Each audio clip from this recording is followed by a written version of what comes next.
Damon just proposed a secret court wedding to Imani, and she said yes. Sherry Ironwood got sacked by Damon that very gala night for upending her wine on Imani despite her claims of it being accidental.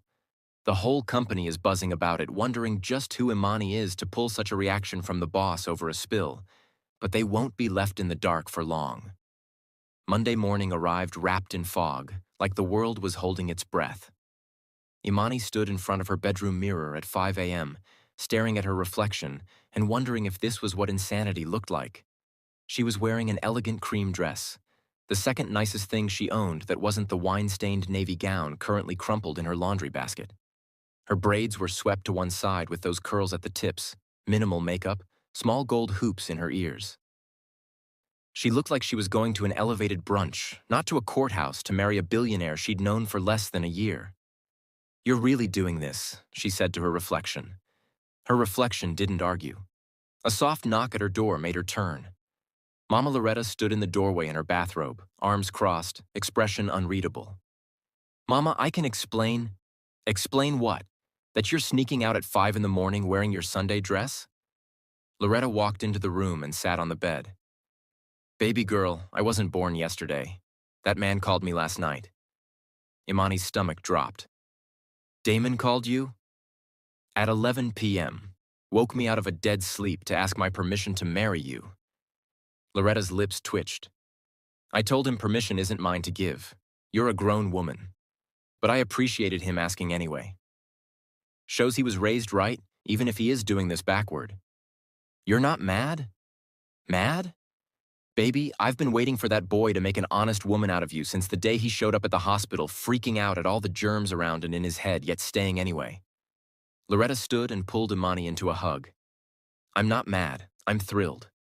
But you better bring him by for a proper celebration dinner this week, you hear me? And tell him I expect grandchildren within a year." "Mama." "What? I'm 52 years old and I just beat cancer. I want to hold a baby before I'm too old to enjoy it." Despite her nerves, Imani laughed.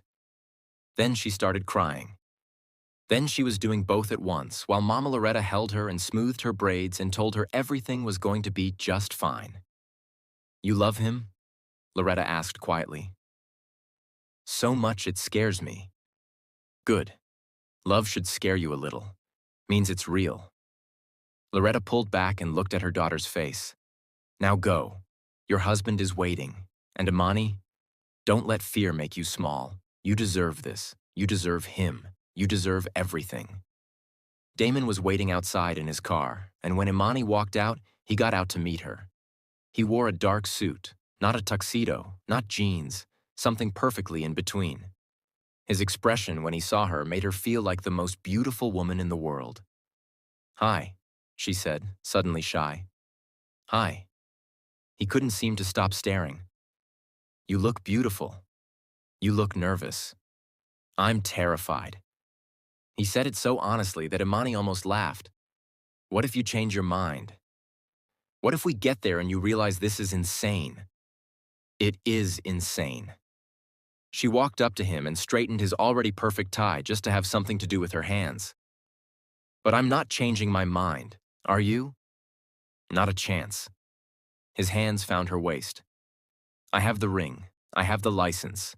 I have Burton waiting at the courthouse to be our witness because apparently you need 2 witnesses, and I didn't want to involve anyone else until after." "Burton's going to be our witness?" "He cried when I asked him. Actual tears. I didn't know he had tear ducts." This time, Imani did laugh. "You're really sure about this?" Damon's hands tightened on her waist, pulling her closer. "Imani, I've never been sure about anything in my life except you. Everything else is chaos and guesswork and hoping I don't screw it up. But you're the only thing that makes sense." She kissed him then, soft and sweet, tasting like promises and new beginnings. "Let's go get married," she whispered against his lips. "Best idea I've ever heard." The Cook County Courthouse was exactly as romantic as one would expect a government building to be at 7 a.m. on a Monday. Fluorescent lights, linoleum floors, the smell of old coffee and bureaucracy. A bored-looking clerk who'd clearly processed 1,000 marriages and couldn't care less that one of Chicago's wealthiest CEOs was standing in front of her in a suit that cost more than her monthly salary. Burton was already there, looking uncomfortable in a suit instead of his usual security gear, holding a small bouquet of white roses that he thrust at Imani the moment she walked in. "Congratulations, Miss Banks," he said gruffly. "Or soon-to-be Mrs. Castellano. You got me flowers?" "Mr. Castellano said you needed flowers. Every bride needs flowers." Burton looked like he wanted to disappear through the floor from embarrassment. "They're from both of us." Imani felt tears prick her eyes. "Thank you, Burton. Don't mention it, literally, please don't mention it." The ceremony itself took less than 10 minutes. A judge who looked like she'd rather be having her morning coffee asked them to state their names, their intentions, their vows. There were no fancy speeches, no music, no crowd of witnesses. Just Imani and Damon, holding hands in a courthouse, promising forever.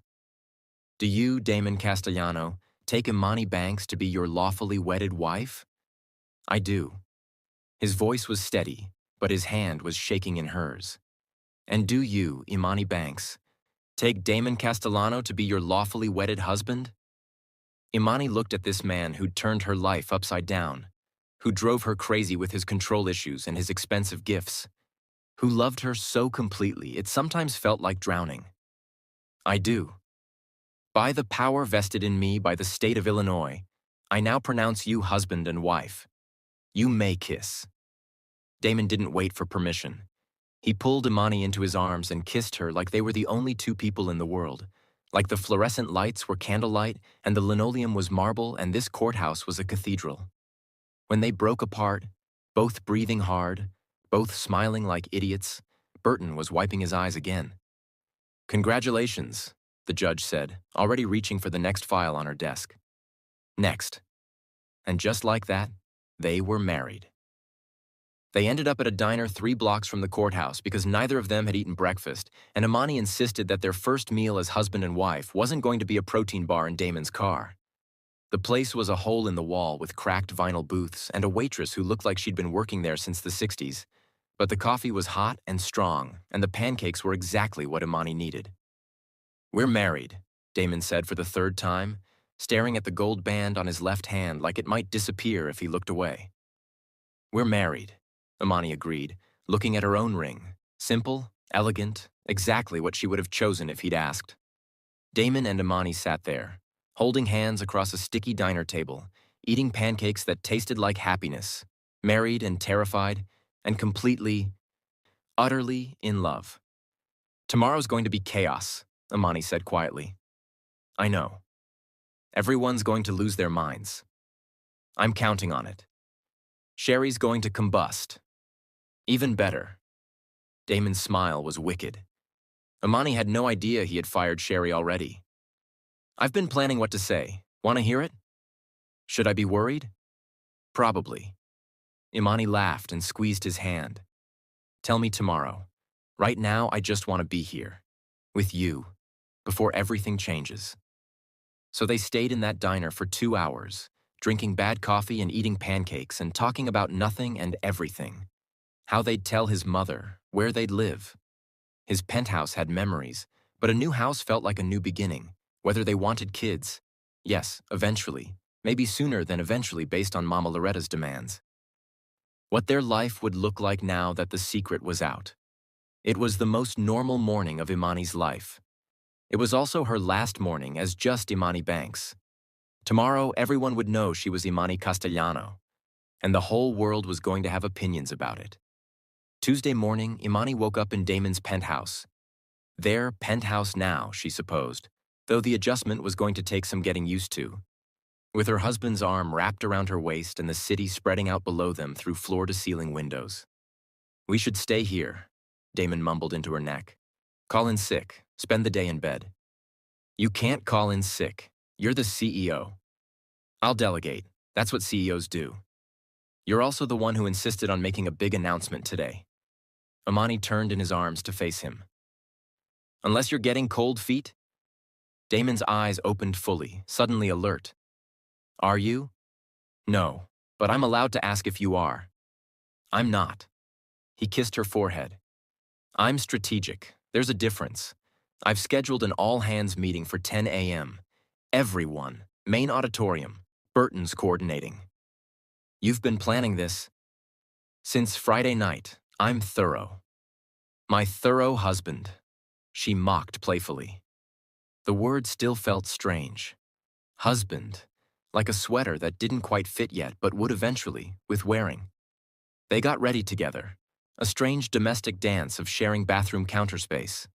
Damon had a system for everything, of course. His towels were organized by size. His toothbrush had a specific spot. Even his morning routine was timed down to the minute. But he also made her coffee exactly how she liked it without being asked. And when she couldn't find her other earring, he got down on his hands and knees to help her look. And when she caught sight of them in the mirror, him in his suit, her in her work clothes, both wearing wedding bands, something settled in her chest. This was real. They were really doing this. Ready? Damon asked as they headed for the elevator. No, you? Not even a little bit. He took her hand. Let's do it anyway. They drove to work separately. One last time, Damon said, because after today there'd be no point in hiding. And Imani spent the entire commute practicing deep breathing exercises and trying not to throw up from nerves. Jason caught her the moment she walked into the building. Hey, you okay? You left Friday night and I haven't heard from you since. I'm fine. Better than fine, actually. Imani twisted the ring on her finger. She'd moved it from her left hand to her right for now, planning to reveal it during the meeting. Jason, about Friday? You don't have to explain. I get it. He smiled, and it was genuine, if a little sad. You love him. I don't compare in anyway. I just hope he knows how lucky he is. He does. Or at least I'm going to spend the rest of my life making sure he does. You're a good man, Jason. Any woman would be lucky to have you, but I'm already taken. It's fine. Jason squeezed her shoulder. You deserve someone who puts you ahead of everything, Imani. Don't settle for less. If only he knew that in 2 hours, everyone would find out exactly who had chosen her and just how much he was willing to put on the line for her. The morning crawled by like molasses. Imani couldn't concentrate on anything, kept checking the clock, kept catching glimpses of Damon through glass walls looking equally distracted. At 9:45, a company-wide email went out. Mandatory all-hands meeting, main auditorium, 10 a.m. sharp. The speculation started immediately. Do you think someone else is getting fired? Maybe they're announcing layoffs? Or a merger? I heard rumors about the Tokyo deal. Nobody suspected the truth. How could they? The idea that their CEO had secretly married the entry-level admin everyone whispered about was too absurd to even consider. At 9:55, Imani filed into the auditorium with everyone else. The room was massive. Tiered seating like a lecture hall, able to hold the entire company. People settled into seats, chattering, curious, wondering what warranted pulling everyone away from their work. Imani sat in the back, trying to be invisible, trying to slow her racing heart. Keisha had texted her earlier. Girl, you've been MIA all weekend. You okay? Call me. Imani had responded, I'm fine. I'll explain everything later. I promise. She hadn't mentioned that later was in about 5 minutes, and explain everything meant watch me become the most talked about person in this building. At exactly 10 a.m., Damon walked onto the stage. The room quieted immediately. He commanded attention just by existing, 6'3" of power and authority in a charcoal suit, standing at the front of the stage with no podium, no notes, just him and a microphone. Thank you all for coming, he said, and his deep voice carried effortlessly through the space. I'll keep this brief. I know you're all busy and there are rumors flying, so let me address them directly. He paused, and Imani saw him scan the crowd until his eyes found hers. Even from across the auditorium, she felt the impact of that gaze. This company was built on a principle, Damon continued. That talent matters more than pedigree. That hard work matters more than connections. That who you are matters more than where you came from. People were starting to look confused. This wasn't about layoffs or mergers. I've failed to live that principle recently. Damon's voice was steady, but there was emotion underneath. carefully controlled. I allowed a culture to develop where people were judged not by their work, but by speculation about their personal lives, where gossip mattered more than performance, where an employee could be humiliated at a company event and I did nothing to stop it. Murmurs rippled through the crowd. People were sitting up straighter now, paying attention. Some of you witnessed what happened Friday night at the gala. A valued employee was publicly attacked and had wine thrown on her dress by someone in a position of power. That person has been terminated. Gasps from those who didn't already know. People turning to each other, whispering. Sherry Ironwood's name spreading through the crowd like wildfire. Imani felt her chest clench. They hadn't discussed Sherry's action at all during the weekend. Imani had assumed Damon would let it slide with perhaps an apology since she was an old-time staff and they were getting married anyway, but it looked like Damon really took Sherry's action against her as a personal blow. The thought made her insides warm. She forced herself to focus on what he was still saying. But firing one person doesn't fix a cultural problem, Damon said. So let me be very clear about something. This company will not tolerate harassment. It will not tolerate bullying. And it will absolutely not tolerate people being judged by who they're dating, what they wear, or what kind of car they drive. He paused again, and this time when he looked at Imani, he smiled. Which brings me to the real reason I called this meeting. I need to address a rumor that's been circulating.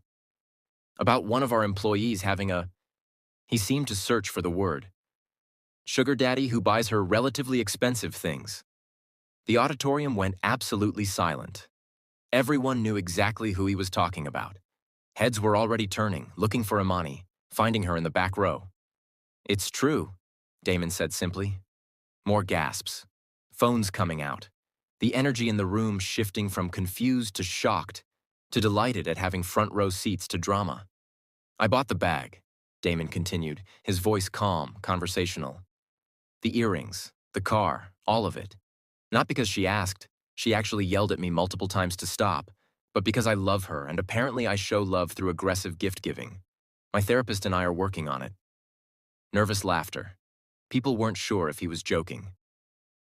The rumors also suggested that this employee got her job through unconventional means. Let me address that directly.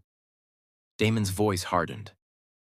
Imani Banks was rejected for her position by an HR director who had personal biases. I overturned that decision because it was discriminatory and wrong. She was qualified, she interviewed well, and she's proven over the past months that she belongs here as much as anyone. He started walking down the stage steps, moving into the aisle. But I understand why people speculated, why they gossiped, because I made a mistake. I hid our relationship. I made her hide. I let her face harassment alone because I was worried about company politics and perception and all the things that suddenly don't matter at all. He was walking through the crowd now, people pressing back to let him through. Everyone trying to figure out where he was going. He was walking toward Imani.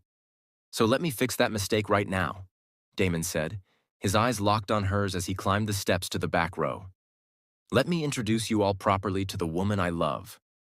He stopped in front of Imani's seat. The entire auditorium had turned to watch, hundreds of eyes on her, phones recording, people whispering. Imani's heart was pounding so hard she was surprised it wasn't audible. Damon held out his hand. Imani Banks, he said clearly, loudly, for everyone to hear. Would you please stand up?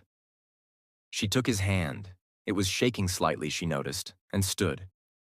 Someone in the crowd whispered, "Oh my God, it's really her." Damon turned them both to face the auditorium, keeping her hand firmly in his. This is Imani Banks, he said. Some of you know her as the entry-level associate in administrative services. Some of you know her as the subject of break room gossip. Let me tell you who she really is. His thumb brushed over her knuckles, finding the ring she'd moved back to her left hand that morning. She's the woman who worked 3 jobs to pay for her mother's cancer treatment. The woman who got hired here on her own merit and has worked harder than anyone I know to prove she deserves to be here. The woman who challenges me, calls me out when I'm being an ass, and makes me want to be better than I am. He paused, and when he spoke again, his voice was softer, meant for her but loud enough for everyone to hear. She's also, as of yesterday morning, my wife. The auditorium exploded. Shouts, Gasps. Someone actually screamed. Phones were up everywhere. Recording. People standing up to get a better view. The noise level going from silent to deafening in seconds. Imani couldn't hear any of it. She could only see Damon looking at her like she was the only person in the world, holding her hand like he was afraid she might disappear. "We got married yesterday," Damon said, and people were trying to quiet down to hear him, shushing each other desperately. "At a courthouse. Just us, a judge, and Burton as our witness. We didn't tell anyone. We just did it." He turned back to the crowd, and his expression shifted. Still soft when he looked at Imani, but harder, more challenging when he addressed everyone else. "I know what some of you are thinking.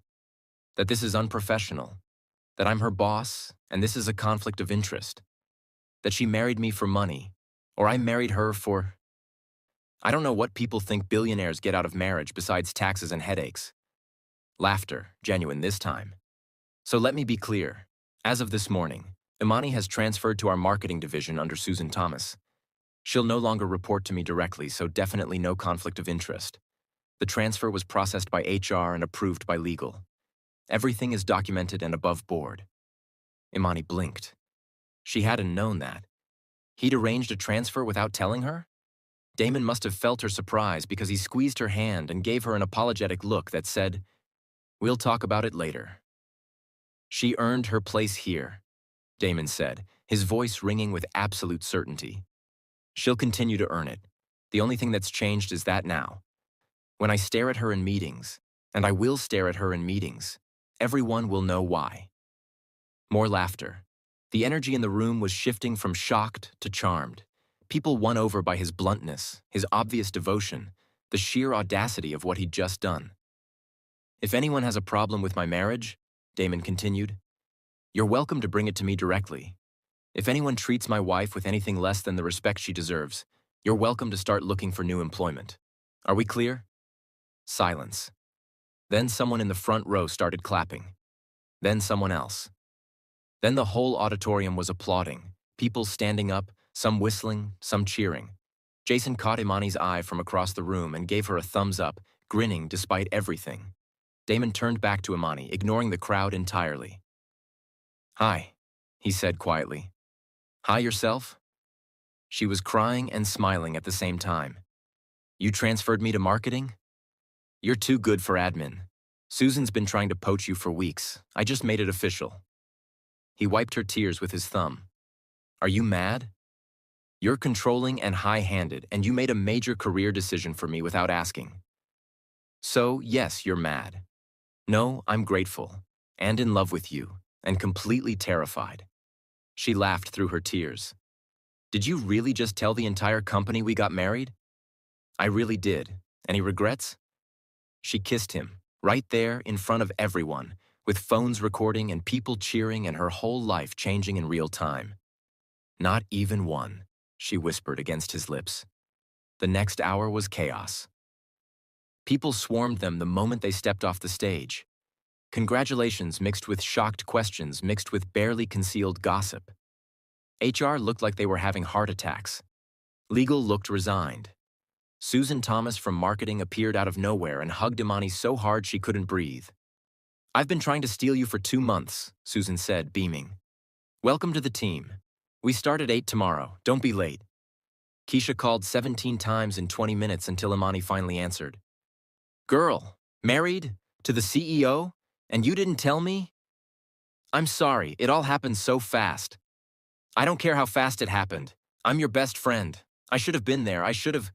Wait, was it romantic? Was he sweet? Did you cry?"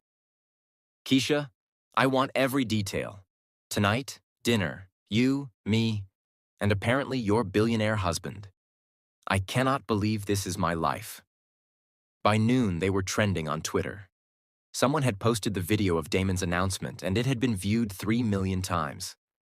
The comments were a mix of supportive, "This is the cutest thing I've ever seen," cynical, "She's a gold digger and everyone knows it," and thirsty, "Where do I find a billionaire husband?" Imani tried not to look, tried to focus on work, on settling into her new desk in marketing, on pretending her world hadn't just been turned inside out. But every time she looked down and saw the ring on her finger, reality hit her all over again. She was married to Damon Castellano, and everyone knew. At 6 p.m., Damon appeared at her new desk with his jacket over his arm and that small smile that meant he was pleased with himself. "Ready to go home, Mrs. Castellano? I hate you a little bit for springing that name on me in front of everyone." "You don't hate me at all." "No, I don't."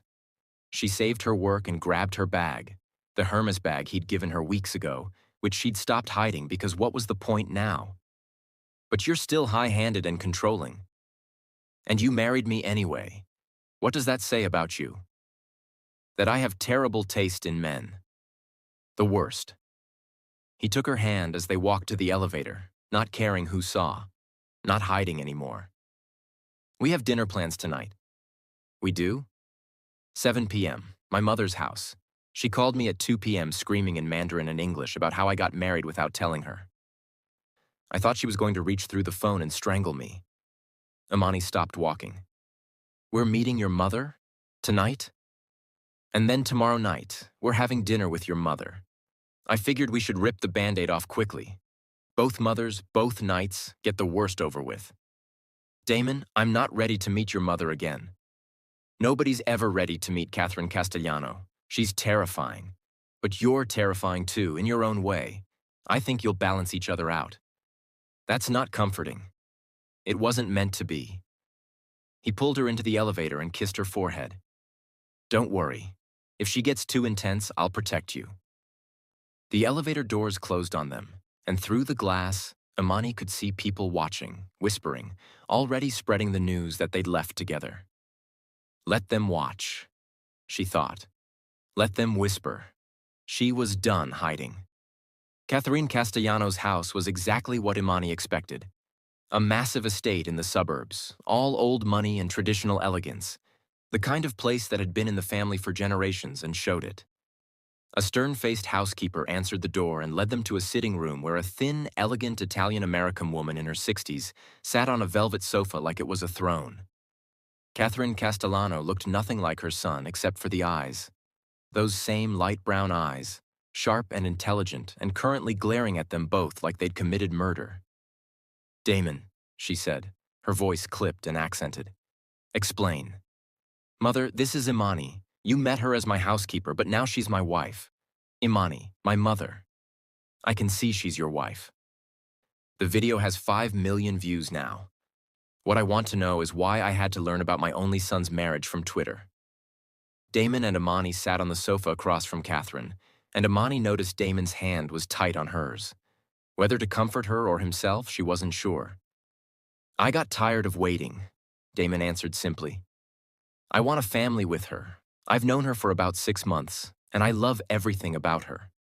Her beauty, her dedication, her stillbornness, her energy, her sharp mouth, her bluntness, she brought color into my dull life, Mom. She made me feel alive. She's my world." Now Imani had heard all these kinds of stuff in different ways from Damon, but hearing him express his feelings about her to someone else made her want to lock him up in a room with her for a very long time. She forced those thoughts into a corner as Catherine studied her for a long, uncomfortable moment. Then she said something in Italian to Damon.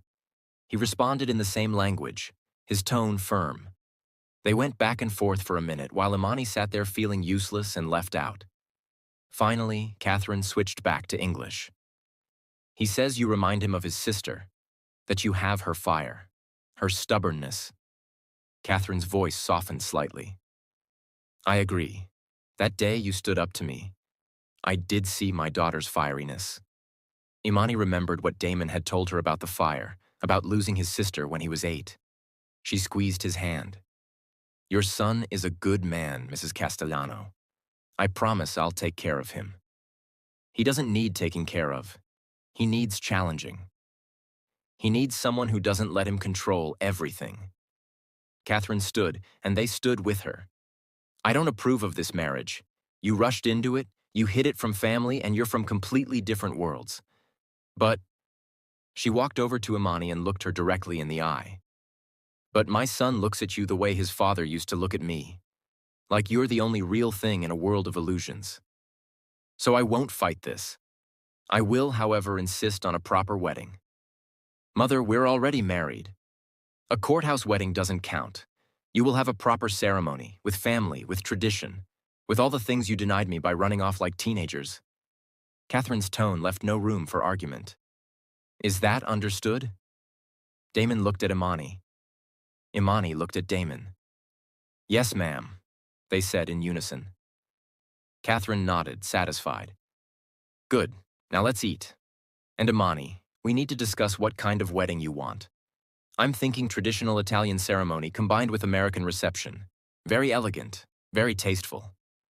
As they followed Catherine to the dining room, Damon leaned down and whispered to Imani, I'm sorry. Once she latches onto an idea, she's impossible to stop. It's fine. We can handle one wedding. You don't know my mother yet. He had no idea how right he was. The next night, they all had dinner at Mama Loretta's house. Catherine had insisted on coming along. I should meet my son's new mother-in-law, she'd said, like it was obvious. And now the two mothers sat on opposite ends of Loretta's small dining table like generals sizing each other up before battle. Your home is very cozy, Catherine said, looking around at the modest space. It's small, but it's ours, Loretta replied, her smile pleasant but her eyes sharp. We make do with what we have. Of course, very admirable. Imani and Damon exchanged worried glances. Mrs. Castellano was just telling me about her ideas for our wedding, Imani said, trying to steer the conversation to safer ground. Oh? Loretta's smile tightened slightly. Well, I've been thinking about the wedding too. I'm thinking we do it at my church.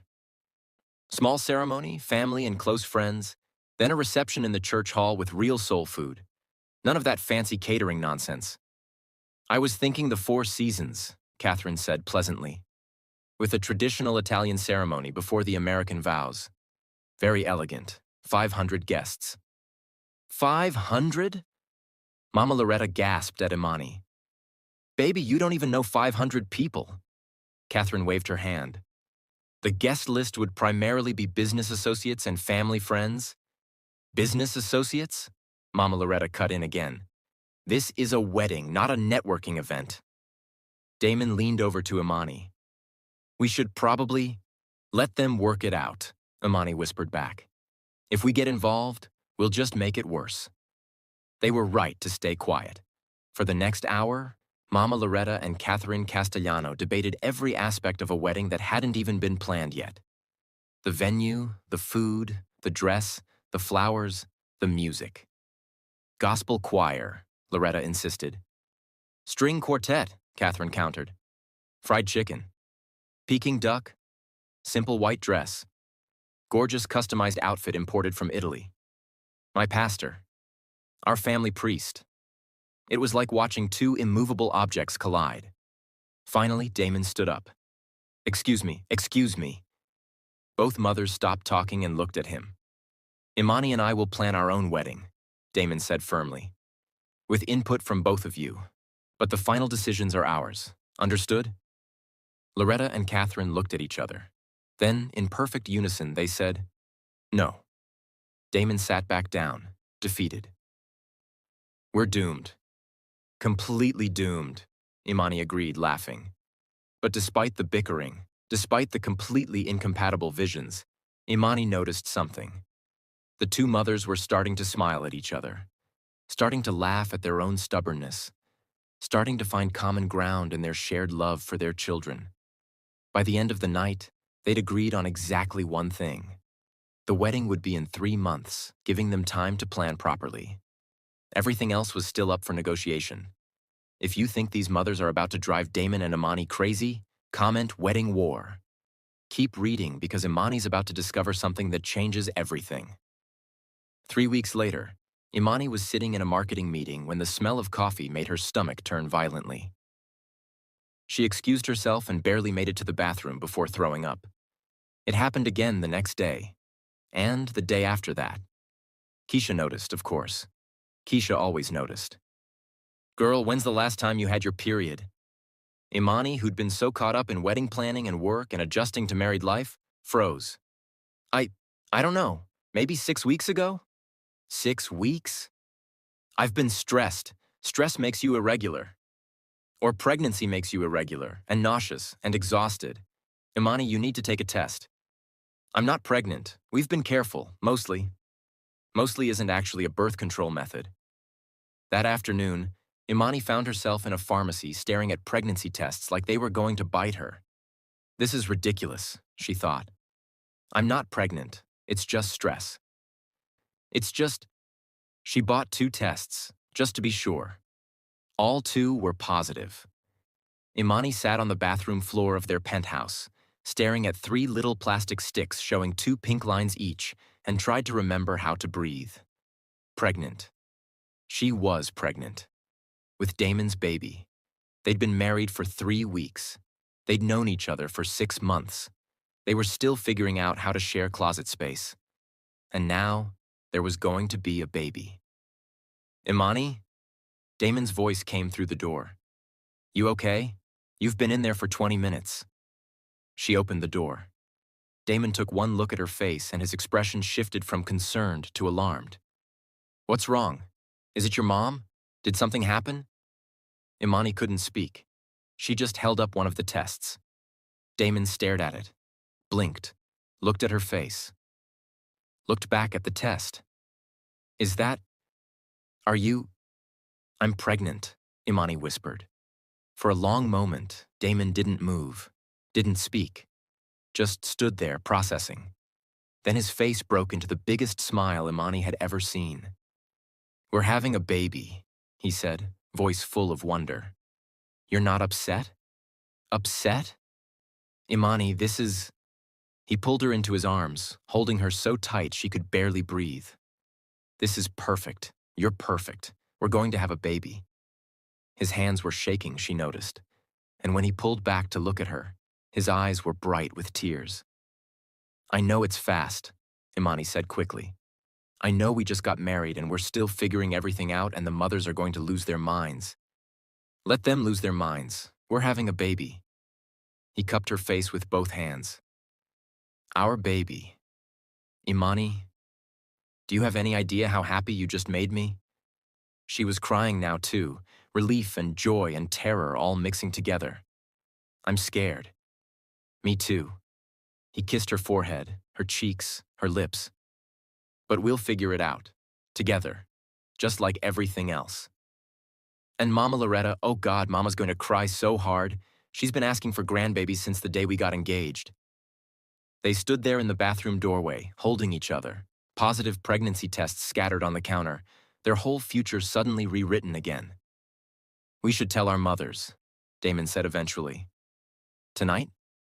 Why wait? They'll find out eventually, and I'd rather control when that happens.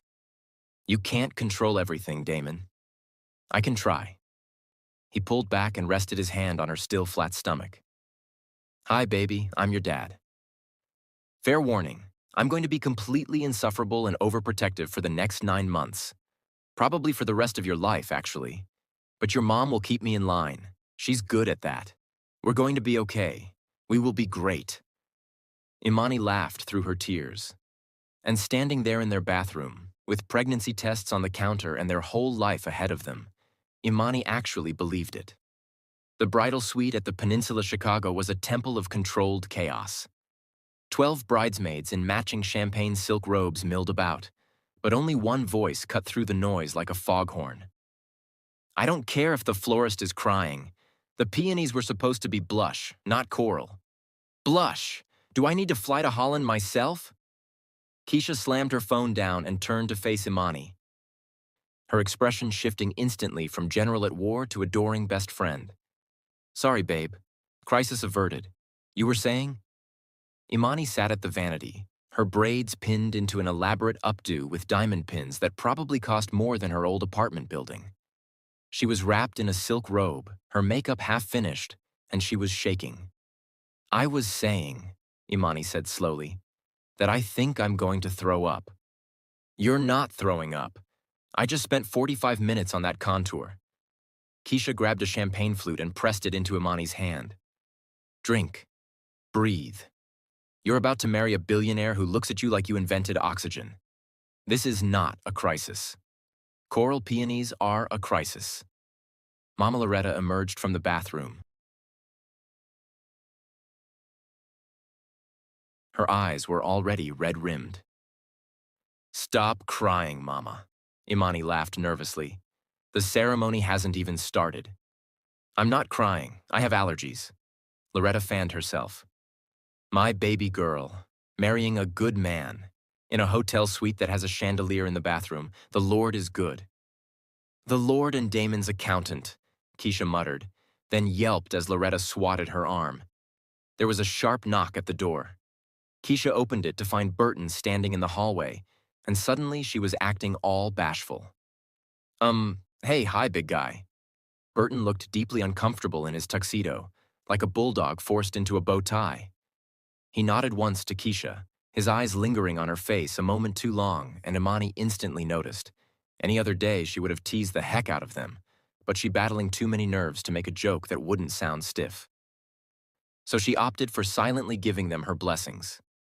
"Ladies," he said gruffly, "Mr. Castellano sent a gift for the bride." He held out a large velvet box. Imani opened it carefully. Inside, nestled on black silk, was a breathtaking hair comb, antique platinum, studded with diamonds and sapphires arranged in the shape of a phoenix rising from flames. The note tucked beside it read, "From the ashes we rise. Today, you become my family. I'll be the idiot at the altar trying not to cry. Don't be late. Deca P.S. I've already cried twice this morning. Burton is judging me." "He's not wrong," Burton said flatly. He wept into his coffee. Imani laughed, tears springing to her own eyes. Keisha immediately lunged with a tissue. "No, no crying, I will end you, the makeup." 20 minutes later, Imani stood on the pedestal in the center of the suite. The gown was a masterpiece. It wasn't the navy dress from the gala. That dress had served its purpose and been retired with honor. This was something new, something powerful. $50,000 of hand-sewn French lace cascaded from a fitted bodice that hugged every curve. The skirt was a waterfall of silk organza, layered and luminous, with a cathedral train that required 2 attendants to manage. The back plunged daringly low, and the front was modest but sculpted, designed to make Damon lose his composure at first sight. Around her throat hung the diamond necklace Catherine Castellano had given her. A family heirloom, passed down through 4 generations of Castellano brides. In her hair, the phoenix comb glittered. "Well?" Imani asked, turning slowly. The room went silent. Keisha pressed a hand to her chest. "I'm not crying. I'm allergic to perfection." Mama Loretta was openly weeping now. "My baby, my beautiful baby girl." Even Burton, standing by the door, cleared his throat roughly. "You look breathtaking, Mrs. Castellano." Imani looked at her reflection one last time. The woman staring back at her was unrecognizable, not because of the diamonds or the designer gown, but because of the peace in her eyes. She was ready. The ceremony was held in the Grand Ballroom of the Art Institute of Chicago, surrounded by priceless masterpieces and 500 of the city's elite. But when the doors opened and Imani stepped through, Damon saw nothing else. He stood at the altar, tall and devastating in a black Armani tuxedo. His hands were clasped in front of him. His jaw was tight. His eyes were already glistening. As Imani walked toward him on Mama Loretta's arm, because Imani had insisted her mother give her away, Damon's composure cracked. His lips parted. His chest heaved. He blinked rapidly, trying and failing to stop the tears from falling. "He's crying," Keisha whispered gleefully from the bridesmaid's line. "Pay up, Susan." Susan Thomas, who'd bet on Damon maintaining his stoicism, reluctantly handed over a 20. When Imani reached the altar, Loretta placed her daughter's hand in Damon's. She looked up at him with fierce, wet eyes. "You take care of her heart," Loretta said quietly. "The rest is just noise." "Yes, ma'am," Damon managed, his voice thick. "I swear it." Loretta nodded, kissed Imani's cheek, and took her seat next to a silently weeping Catherine. The officiant began to speak. But Imani barely heard him. She was too focused on Damon's face. The way he was looking at her like she was the first sunrise he'd ever seen. When it came time for vows, Damon spoke first. Imani, he began, then stopped. He took a breath, started again. 21 years ago, when I was 8 years old, I learned that fire takes everything. I learned that the world is chaos, and the only way to survive is to control every variable. Build the walls, lock the doors, never let anyone close enough to burn you. He squeezed her hands. Then you fell asleep in my office chair. You drooled on my leather. You broke an $80,000 phone, and you set my entire life on fire. Soft laughter rippled through the guests. But this time, Damon continued, his voice dropping, I didn't want to put the fire out. I wanted to burn with you. You are my chaos, Imani, my beautiful, stubborn, infuriating chaos, and I promise to spend the rest of my life making sure you never regret choosing me. He lifted her hand to his lips and kissed it. I am yours, completely, irrevocably, forever. Imani was crying now. Mascara be damned. Damon, she said, her voice wavering, you are the most controlling, obsessive, impossible man I have ever met. Laughter again, louder this time. You tried to fire me. You tried to buy me. You reorganized my Kit Thomas without asking and labeled all my leftovers with expiration dates. Damon smirked. They were necessary. But you also held my hand when I was terrified. You saved my mother. You let me see the parts of you that no one else gets to see. She stepped closer, looking up at him. I promise to be your peace. I promise to be your chaos. I promise to love you when you're being an arrogant jerk and when you're being the sweetest man alive. Forever. The officiant smiled. By the power vested in me by the state of Illinois, I now pronounce you husband and wife. You may... Damon didn't wait for permission. He grabbed Imani, dipped her dramatically, and kissed her with a passion that made the elderly guests gasp and Keisha start a standing ovation. When he finally released her, Imani was breathless and laughing. Eager? She teased. Desperate, he corrected. I've been waiting months for this day. You see me every day. I can't get enough. He kissed her again, softer this time. Hello again, Mrs. Castellano. Hello, Mr. Castellano. Life after the wedding was a fairy tale. When the baby kicked for the first time, Damon cried. Not a single dignified tear. Full, shoulder-shaking sobs, his hand pressed against Imani's belly, feeling the tiny flutter beneath her skin. She's real, he whispered. Did you think I was faking it? No, He looked up at her, eyes wet, face open and vulnerable. I didn't think I'd ever have this, that I deserved this, a family, a future that doesn't feel like a trap I'm building for myself. Imani pulled him up and kissed him soundly. You have it. You have us. You deserve us. And we're not going anywhere. At Damon's insistence, they attended every prenatal class available. Not just the hospital-sponsored ones. Private classes, expert-led seminars, a weekend retreat at a wellness center where Damon asked so many questions that the instructor eventually just gave him her personal number for follow-ups.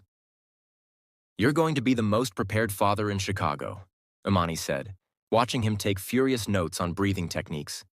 Prepared is the minimum. I want to be ready for any scenario. Any scenario? Emergency home birth, car birth, elevator birth, helicopter birth. Is helicopter birth even a thing? It is now. I had Burton run drills. Imani stared at him. You had Burton run helicopter birth drills. He was resistant, but thorough. I married a lunatic. You married a lunatic who knows exactly how many centimeters of dilation indicate active labor and can identify the signs of fetal distress. He looked up from his notes, entirely serious. I will not lose either of you. I refuse. The fierceness in his voice made Imani's heart clench. Hey, she said softly, taking his hand. We're going to be fine. All three of us. I know, he exhaled. I'm making sure. At the final class, the instructor had them practice the actual delivery process with dolls and diagrams. Hands ready to receive. the instructor coached. Support the head. Watch for the cord. Talk to your partner. She needs to hear your voice. Damon practiced with military precision.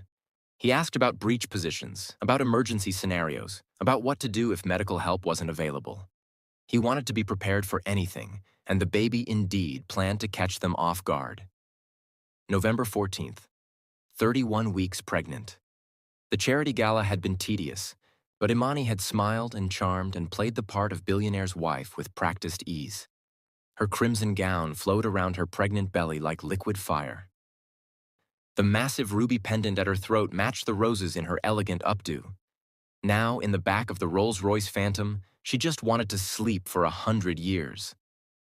The Hendersons want to have dinner next week, Damon said, scrolling through his phone. I said I'd check with you, but I already know you hate them. I don't hate them. I just hate her perfume and his habit of talking about himself in third person. So you hate them. I diplomatically dislike them. Damon smiled and reached over to rub her belly. How are my girls? Your daughter has been using my bladder as a trampoline all night.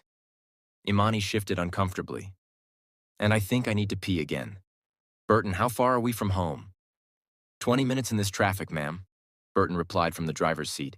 He couldn't wait to get home either. He had a date with Keisha. I can hold it, Imani muttered. She couldn't. 2 minutes later, she felt a strange pop, then a rush of warmth. Damon. Her voice was suddenly thin. He was still looking at his phone. Damon, the seat is wet. He frowned, finally looking up. Did you spill your... Then he saw her face, the color draining from it, the fear in her eyes. He looked down. The expensive leather seat was soaked. That's not... His brain stalled. It's November. We have 9 more weeks. It's on the calendar, color-coded. I set reminders. Tell that to your daughter. Imani gasped as a contraction seized her, sudden, violent, and far too intense for false labor. Burton! Damon's voice cracked. Hospital, now! Burton pressed the gas, but the Chicago traffic was a living wall of brake lights. There's a pileup on Lake Shore, sir. I'm trying to find an alternate route.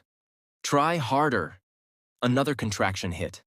Imani screamed, a raw, guttural sound that filled the car and made Damon's blood freeze. It's too fast, she panted, gripping his arm hard enough to leave bruises. Damon, something's wrong. This is too fast. Damon grabbed his phone, dialing Dr. Evans with shaking hands. It went to voicemail. No, no, no. He tried again. Voicemail. Damon. Imani's voice was high with panic. I feel pressure. So much pressure. You can't feel pressure. It's too early.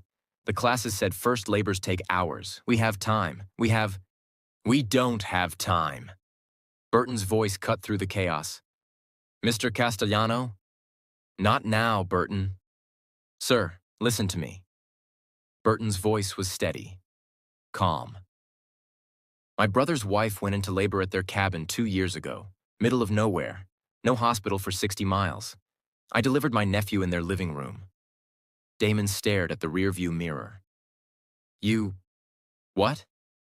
The paramedics talked me through it on the phone, but I've done this before. I can guide you. You delivered a baby? Yes, sir, and he's a healthy 2-year-old now who calls me Uncle Hero, which I find excessive but touching. Burton was already pulling the car onto the shoulder, parking it under an overpass for shelter. We don't have time to wait for an ambulance. Her contractions are too close together. The baby's coming now. Damon looked at Imani. She was soaked in sweat, her beautiful gown ruined, her face contorted with pain and fear. He thought about the fire, about the helplessness, about watching everything he loved burn while he stood frozen. Not this time. Tell me what to do, Damon said, his voice hardening into steel.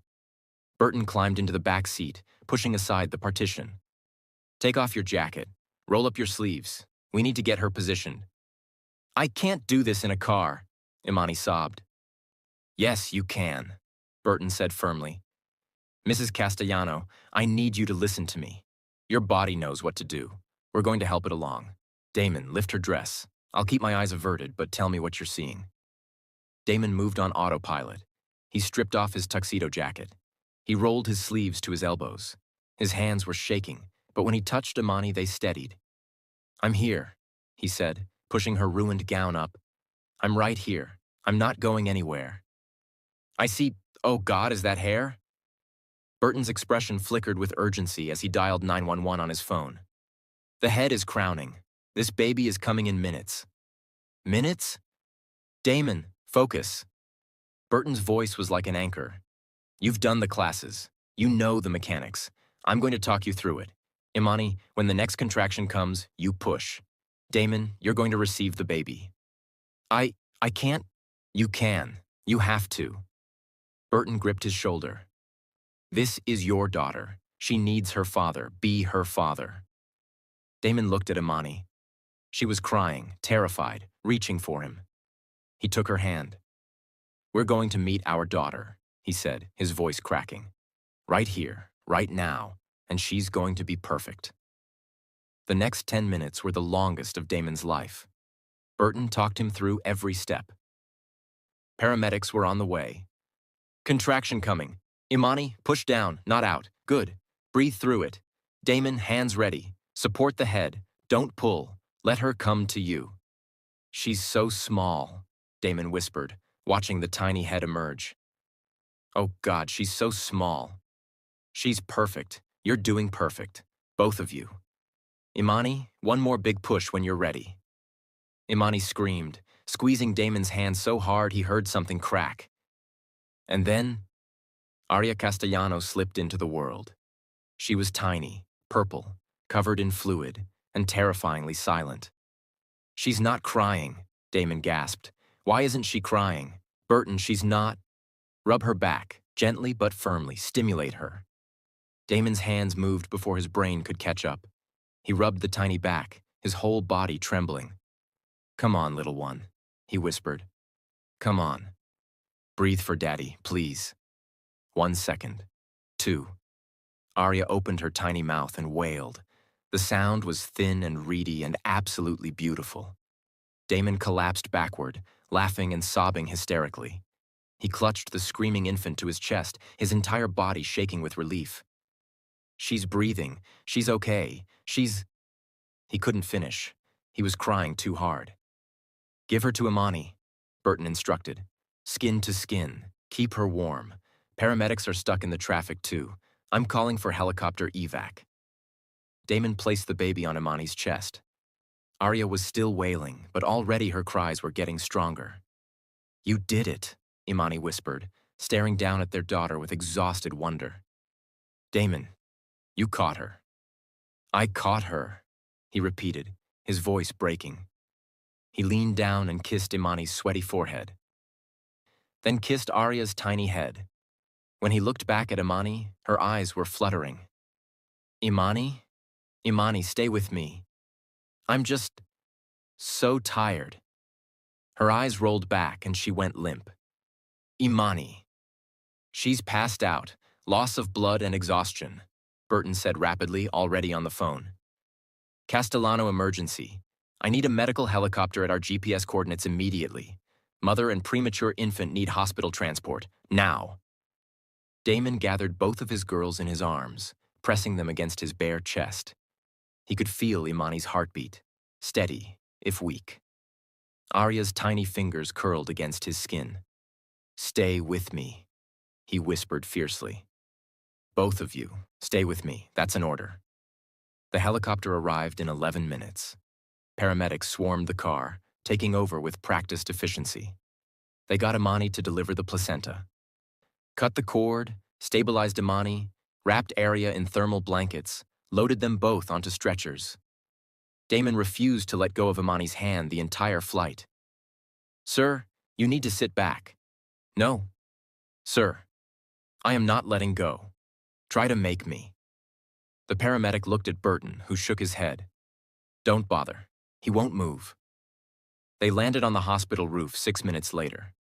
Dr. Evans was waiting, alerted by Burton's call. She took one look at the situation and started barking orders. "Get the mother to recovery, the baby to the NICU. Mr. Castellano, you need to step aside." "Like hell I do." "Damon." Dr. Evans stopped, looking at him. Really looking.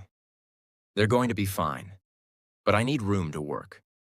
Can you trust me for 20 minutes? He didn't want to let go. Every instinct screamed to hold on tighter. But he looked at Imani, unconscious but breathing. At Arya, tiny but fighting. 20 minutes, he said hoarsely. Not a second more. Not a second more.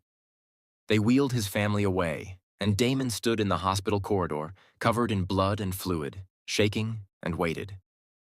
23 minutes later, Dr. Evans returned. She's awake, asking for you. The baby is in the NICU. She's small, but her lungs are strong. You did good, Mr. Castellano. You did really good. Damon didn't remember walking to the recovery room. One moment he was in the hallway. The next, he was at Imani's bedside. She looked exhausted, pale, hooked up to monitors. But she was smiling. "Hey, hero," she whispered. He fell into the chair beside her bed, took her hand, and pressed it to his lips. "Don't ever do that again," he managed. "Give birth in a car? I wasn't planning to. Scare me like that, pass out like that, make me think." His voice broke. Imani reached up, touching his face. "I'm here. We're both here. Thanks to you. Thanks to Burton. I just did what he said. You caught our daughter, Damon, in the back of a car, in the middle of traffic, with no doctors, no hospital, just you." Her eyes filled with tears. "That's the bravest thing I've ever seen." He leaned down and kissed her, soft, desperate, grateful. "I love you," he breathed. "I love you so much it terrifies me." "I love you too." She smiled weakly. "Now go see our daughter. She's waiting for her daddy." The NICU was quiet, filled with the soft beeping of monitors and the gentle hum of incubators. Damon stood at the window of the tiny isolette, staring at his daughter. Arya was impossibly small, 4 pounds, 6 ounces, but the nurses assured him she was thriving. She was breathing on her own. Her heart was strong. She was a fighter. "Like her mother," Damon murmured. A nurse appeared at his elbow. "Would you like to hold her, Mr. Castellano? Skin-to-skin contact is excellent for preemies." He nodded, not trusting his voice. They placed Arya on his bare chest, her tiny body warm against his skin. She made a small sound, not quite a cry, more like a sigh, and nestled into him. Damon had held billion-dollar deals in his hands. He had controlled empires. He had faced down hostile takeovers without flinching. Nothing had ever felt as precious as this. "Hi, Arya," he whispered. "I'm your dad. I'm going to be way too overprotective and probably embarrass you a lot when you're a teenager. But I promise to always, always be there, no matter what." Arya yawned. "I'll take that as acceptance of my terms." The penthouse was chaos. Beautiful, wonderful, messy chaos. It was Arya's first birthday party, and between Mama Loretta's church friends, Catherine's society contacts, and Keisha's sheer force of personality, the gathering had grown to nearly 100 people. Balloons everywhere. A 3-tiered cake shaped like a teddy bear. A live string quartet playing Disney songs. And in the middle of it all, Arya Castellano, now a chubby, happy 1-year-old with her father's eyes and her mother's stubborn chin, sitting in a high chair and systematically destroying a cupcake. "She's got frosting in her ear," Damon observed. "She's an artist," Imani replied. "Don't stifle her creativity." "There's frosting in my ear," Damon added, pointing to the smear Arya had left when she'd grabbed his face earlier. "Matching father-daughter moment. Very cute." Burton approached, holding a glass of whiskey. He was still in his usual security stance, but there was a softness around his eyes. "Sir, Mrs. Castellano, the caterer is asking about the second cake." "Tell them to wait until the smash cake is actually smashed," Keisha called from across the room where she was holding court near the bar. "We're not rushing this photo op." "You heard the general," Imani grinned. Burton nodded and retreated. Damon watched him go. "I never properly thanked him, you know. For that night. You gave him a $5 million bonus and a month of paid vacation with Keisha. That's not the same as thanking him. Imani squeezed his hand. So, thank him. Use your words. Damon looked at her, then at Arya, then at the chaos surrounding them. His mother was arguing with Loretta about who got to feed Arya the first bite of cake. Jason was at the edge of the party, looking deeply uncomfortable but present. Keisha was making the string quartet play Beyoncé. It was loud. It was messy. It was everything his old life wasn't. It was perfect. I'm happy, Damon said quietly, like he was discovering a new language. Yeah? Imani smiled. It's strange. I spent 21 years trying to control everything so I'd never lose anything again. And now, he gestured at the room. I can't control any of this. And I don't want to. That's called growth, baby. My therapist would be proud. Your therapist deserves a raise. Arya chose that moment to throw a fistful of frosting directly at Damon's face. It hit him square in the nose. The room went silent. Old Damon would have frozen, would have excused himself to wash immediately, would have felt the phantom crawl of mess on his skin for hours. New Damon licked the frosting off his lip. Needs more vanilla, he declared. The room erupted in laughter. Arya clapped her hands, delighted, and Damon scooped her out of the high chair, not caring about the frosting now smeared across his designer shirt. You're trouble, he told his daughter. Just like your mother. She gets it from you, Imani countered. Impossible. I'm very controlled and dignified. You have buttercream on your eyebrow. Dignified buttercream. Later that night, after the guests had gone and Arya was asleep in her crib, Damon and Imani stood on the penthouse balcony, looking out at the Chicago skyline. Hell of a year, Imani said softly. Hell of a year, Damon agreed.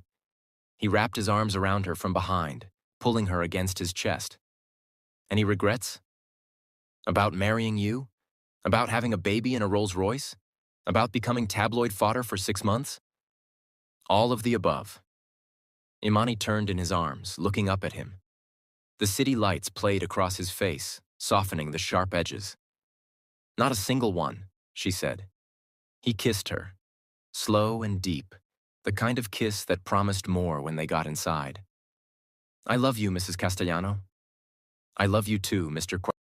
Castellano. She grinned. Now take me to bed. Our daughter will be awake in 4 hours, and I intend to make use of the time. Yes, ma'am. He swept her up in his arms, literally, like something out of a romance novel, and carried her inside. The city glittered below them. Their daughter dreamed in her crib.